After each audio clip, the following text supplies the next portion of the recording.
Hi, welcome to the second half of your doctor's report. I'm Dr. Andy Scholes.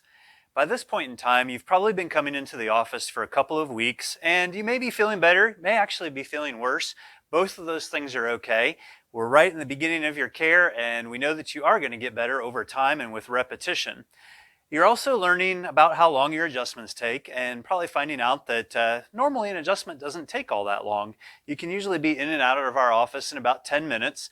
The reason that we're able to do that is we actually spend a lot of time with you and your file up front at those first couple of appointments, analyzing x-rays, figuring out exactly what's going on with your spine and how we need to adjust you to get it back to where the pressure is off of your nerves. We have really a great computer system at our office that stores all of your notes. So each of us doctors has right in front of us what needs to be done when you're in the room to be adjusted. We've got your x-rays right in front of us. And so that allows us to honor your time and get you in and out as quickly as possible. We can spend more time with you if you ever want to. Just call our office and we will set up a special time for that where we can sit down and talk more if you would like. And certainly during these evaluation times, we're going to spend a little bit more time evaluating where you're at this point, if we need to tweak anything with your adjustments, and where we need to go from here. So if you remember, we talked last time a little bit about the word doctor actually meaning teacher, and Hippocrates said, look to the spine for the cause of all disease. Well, he really knew what he was talking about. And I want you to start thinking about your health a little bit differently. Most people think of their health being, well, if I feel good in the morning, I get out of bed and I feel good, I must be healthy. If I feel bad, maybe there's a problem and I should do something about it. But if you look up the definition of health, it really doesn't say anything about symptoms. It'll say health is a condition in which all functions of the body and mind are normally active. That's what we're always looking for. We want to look for your body, your brain, and your spine to all be working properly. So we're not necessarily just looking for a lack of symptoms. If you think about it, what are the number 1 and number 2 disease killers in the United States? Heart disease and cancer. With both of those things, the first symptoms usually aren't pain. Actually, with most heart attacks, there were no symptoms beforehand. Most people don't get the pain down their arm. Some do, but most don't. With cancer, by the time it becomes like a stage 3 or stage 4, there's usually no pain leading up to that. So for the first 3 to 6 months of that cancer, don't feel anything. So we don't want to just judge our health based on symptoms. I want you to think differently about health and how to be healthy.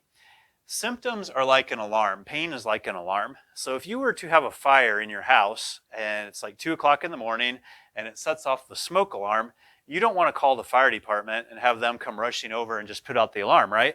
If you did that, your house is going to burn down. Obviously, what we want to do is have the fire department come and take care of the cause of the problem, and then that's going to silence the alarm. So always think of the symptoms being like that alarm right there. A couple good examples of that. Think about food poisoning. Let's say you go out to a restaurant, unfortunately you get some food poisoning and you feel really bad. Your body's trying to get that poison out, right? So you do have symptoms, you feel bad, but your body's doing exactly what it's supposed to do at that point in time. If you just covered up those symptoms, maybe took some medicine so that you didn't eliminate that poison, that's going to be bad for your body. Same's true with a fever. Fever is actually there to help you fight off things like viruses and bacteria. So in most cases, a fever is a good thing and we don't want to bring that down or else we can't fight those things off as well as we're supposed to.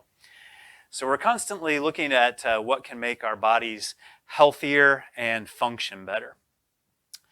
Another reason we don't want to just mask our symptoms, even with simple things like over-the-counter painkillers, is they're really not all that safe.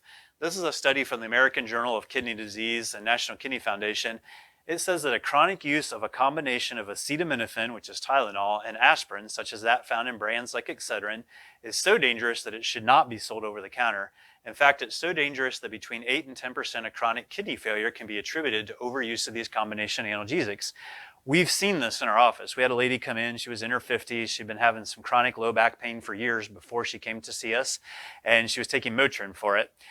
We started adjusting her, her back pain went away, but then she had kidney failure. And her doctor said, yeah, unfortunately, it's because of all the Motrin you've taken over the years.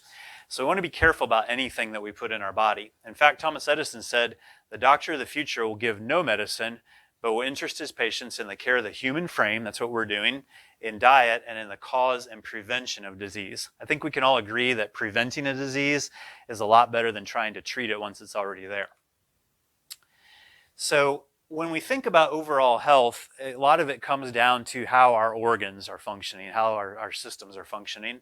Our nervous system has to control all of our different organs. So whether it be, our digestive system, those are going to be nerves more from the middle down to the low back.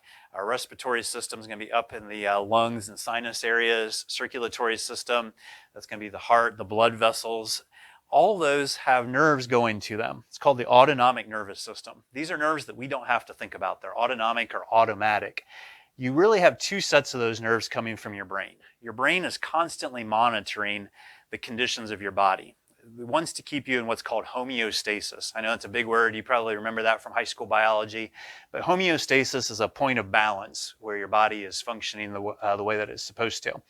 So on my chart over here, these nerves, they're green on my chart. There are what are called the parasympathetics. Think of them like a brake pedal. They're there for when your body is resting and relaxing.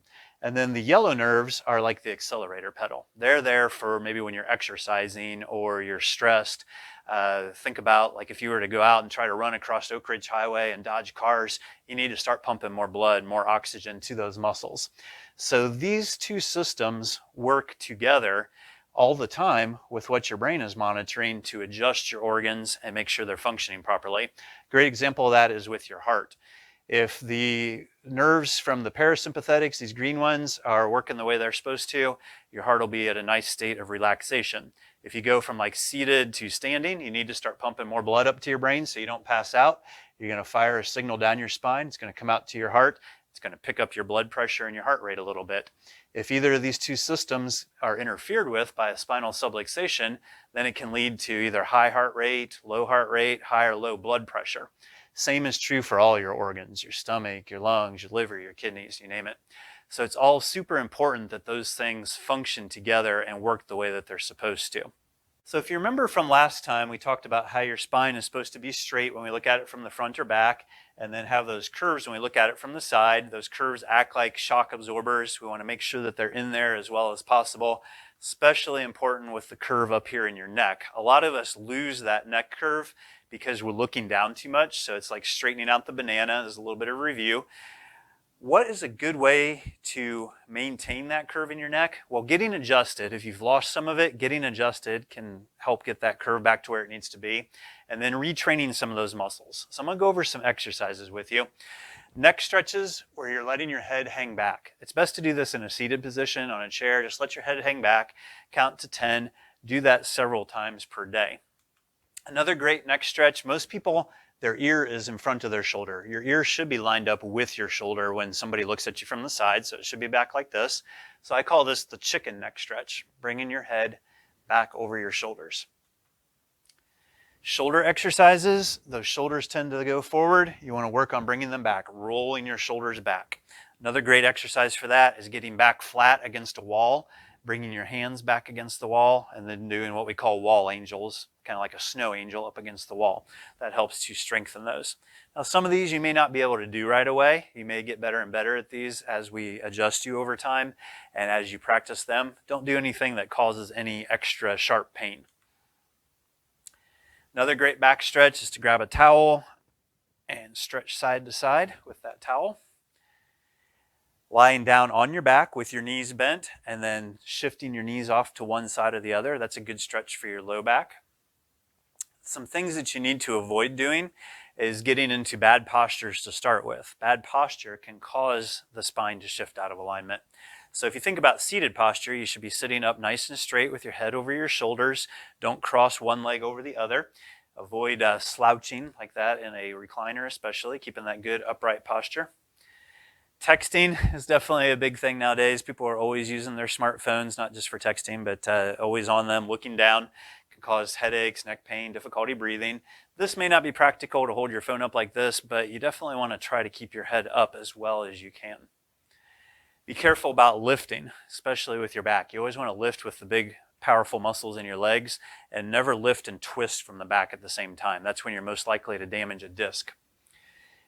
Poor weight distribution can pull you off to one side or the other. If you're carrying a backpack or a suitcase or something like that, always try to put it on both shoulders so that it's not being pulled off to one side or the other. Sleeping in the wrong position, definitely don't want to be like this guy sleeping on the couch. Also be careful about sleeping in bed with too many pillows behind your head if you're sleeping on your back. That can force your head forward. That's not where we want it. Sleeping on your stomach puts a kink in your low back and then forces you to turn your head one way or the other all night to be able to breathe. So it's best if you either sleep on your back or your side. If you're on your back, you want to have just a thick enough pillow to support your head and neck, and then you can put a pillow underneath your knees as well. That takes some of the pressure off of your low back. It's not on my picture here, but it's a good idea too to put a pillow on your chest and relax your hands up on that. That opens up your shoulder joints. That's really good for people that have like numbness and tingling in their arms. If you're on your side, just a thick enough pillow to support your head. You don't want it too thick or it's going to kink up like that. Too thin, it's going to drop down like that. And then put a pillow between your knees. That keeps you from crossing your top leg over your bottom. You want to keep your legs straight. Also, don't curl up into a ball when you're on your side. If someone were looking down at you from the ceiling, you want your ear, shoulder, and hip in a nice straight line, not curling up. And it's not on my picture, but you can hug a pillow. That'll open up your shoulder joints and keep you from rolling over onto your stomach. You may have seen some infants in the office getting adjusted, or maybe you have an infant yourself that you've been bringing in. And sometimes people wonder, well, why are you adjusting infants? Well, it is super important. Our own son, he was born in 2007. He was born at home. I was able to adjust him within just a couple minutes after he was born.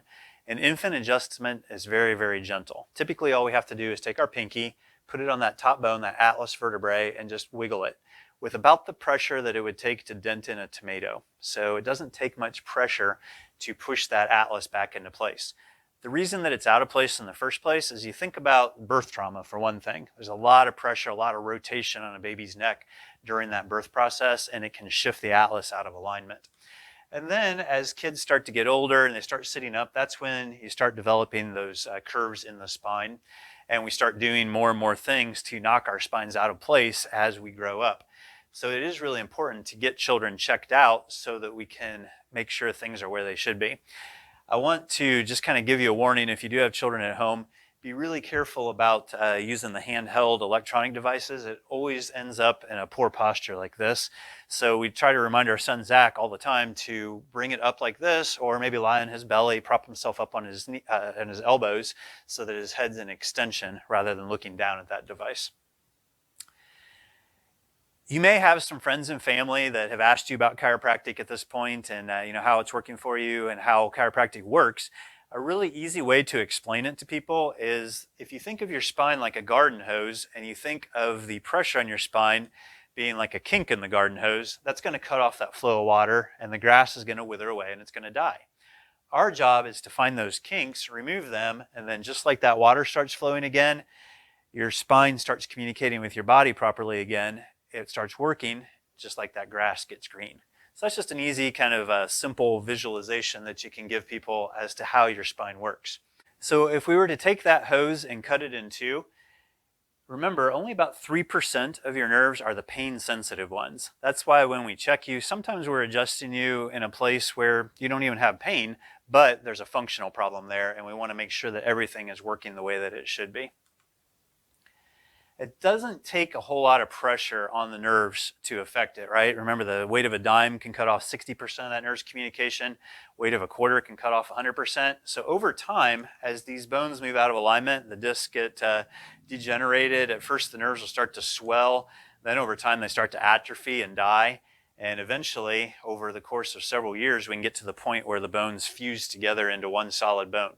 When somebody comes in like this, we can still help them, but it's definitely going to take longer to get back to normal, getting that pressure off of those nerves. So it does take time, it takes repetition to correct those problems. You can think of it a little bit like climbing a mountain. During these first couple weeks, it's a bit of an uphill climb. Sometimes people are more sore with the first few adjustments. Think of it like starting a new gym workout program, right? You go into the gym several times a week. You're going to be a little bit sore with getting things moving around and getting them back to where they need to be. But after these first few weeks, you should start to progress. So if you started with your health somewhere down here, You go up and down, up and down. After a few months, we want to see up here. After 6 months, up here. Guess what the average American says happens to their health after the age of 30? Think it goes up or down? Yeah, it goes down. Most Americans say their health goes downhill after they pass the age of 30. Our practice members are the opposite. We've had people start care that are 80 years old, 90 years old, and their health has actually gone up. We had one gentleman come in. He was 92 years old. We came in for his first adjustment.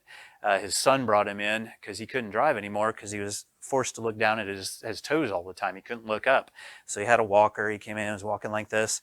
After several months of adjustments, he was able to start driving himself to his appointments. He was using a cane rather than a walker, much more upright, could look around him to drive safely and get along. And so his quality of life improved greatly. Now, I don't recommend waiting until you're 92. The younger you are, the more resilient your spine is going to be, and the faster you're going to be able to get up there to the top of that road to health. Now, I will warn you, sometimes you get up to that pain-free plateau. You don't have that smoke alarm of pain going off in the back of your head anymore saying, take care of my spine, take care of my spine. And so you stop taking care of it and then end up spiraling back downhill. When this happens, then a lot of times these people end up back in our office, 6 months later, and they have the same problems they came in with initially. It's a lot more difficult to get them back up to that pain-free plateau for some reason the second time around. So it makes a lot more sense if you get up to there to progress a little bit further up to the top of that road to recovery. And then it's just a nice flat road once we're up there. If you don't have any accidents or anything like that to knock you off the top of that mountain, it's a lot easier to maintain a healthy spine than it is to correct a diseased, rotten, worn out spine. That's why we love getting children and infants in the office as soon as possible. They're usually already up at this level and they don't have far to go to get up to that recover spot. So remember not to mistake feeling good with being better. So I mentioned the 92-year-old a few minutes ago. We all want as our goal for you to be as healthy as possible, be able to be active, and be able to enjoy life and do the things that you want to be able to do. And we're going to continue to work with you for that and for you to reach those goals. Thanks so much for trusting us with your health. We are super excited to see how you're going to progress over the next months and years with chiropractic care.